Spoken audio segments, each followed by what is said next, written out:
Hey guys, so this isn't gonna be a normal whatever video. This story got some local news attention and I want to get it out to more people. An international student faces life in prison or even death because of a pro-LGBT message he posted to his Facebook. The following is an interview I did with Alaji Jame. My name is Alaji Jame. I'm 26 now. I'm originally from the Republic of the Gambia. Gambia is in Africa, West Africa, 3/4 surrounded by Senegal. Population over there is like 1.7, 1.8 million people, or 90% Muslim.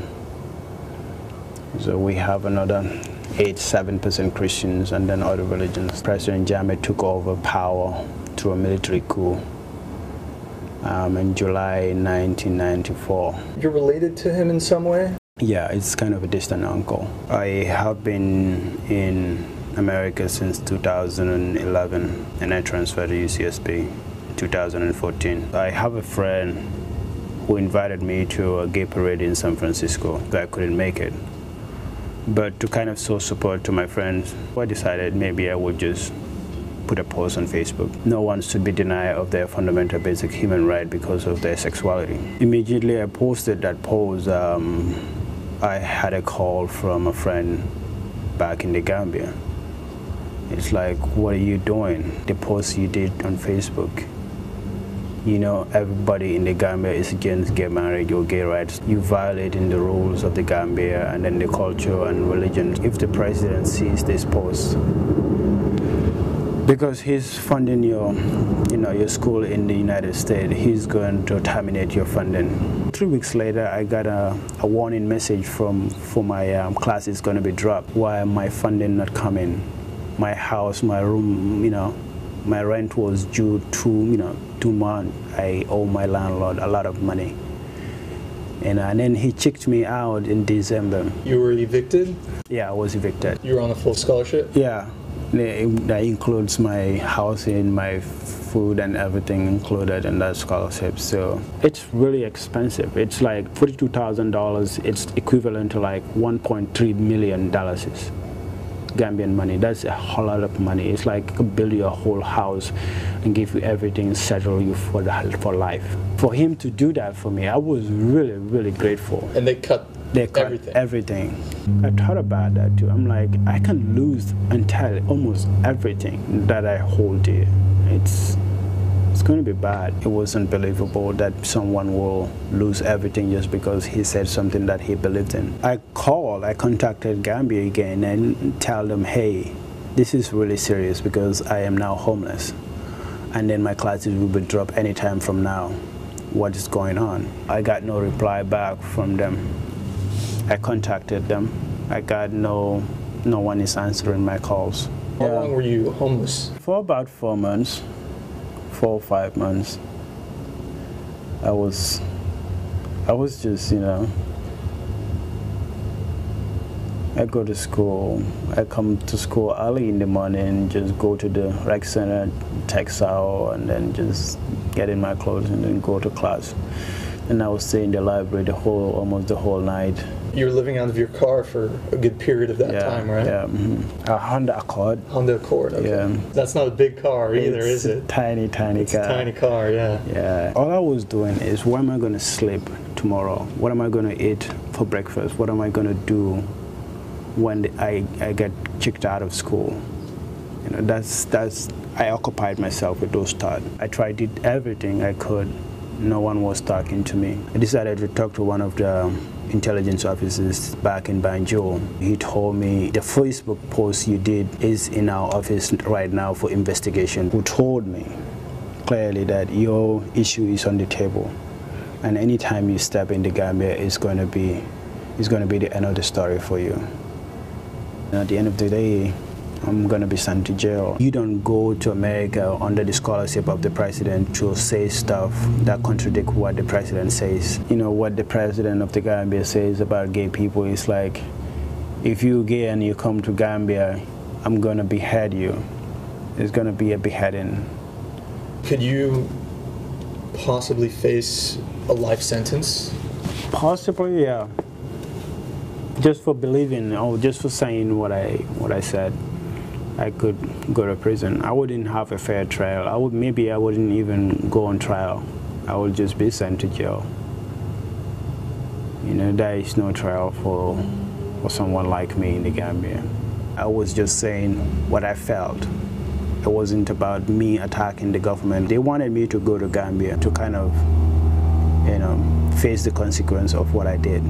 They're not gonna tell me come back so that we will put you in jail, so that we will kill you or something like that, because I will never go. So they have to find a way to kind of get me into the Gambia whereby I will be out of loop, and then I will be surprised about everything that happened. Could that happen though, if you did go back? If I did go back, I know I will face the consequence. Came to a point where I find it very difficult to concentrate in my classes. You know, I was suicidal. And at one point I was like, at the very bottom, I wanted to just end everything. Anybody I talk to back in the Gambia is telling me what you did was wrong, what you did was wrong. You should apologize or you should repent for your sin. You know, so in my mind, I know what I did was right. Friends and family in the Gambia telling me you've gone crazy. You know, when you die, you're gonna go to hell because you're supporting someone who will, when they die, they're gonna go to hell too. You should apologize. You should repent for your sin, for God to forgive you and for your family to take you back. I didn't do anything bad. I just love people and then support, and then show them support that they care, they matters to our society. I was anti-gay before I come here because I didn't know. The only side of the story I hear in the Gambia is it's a crime. I have never met an openly gay person before coming here to America in 2011.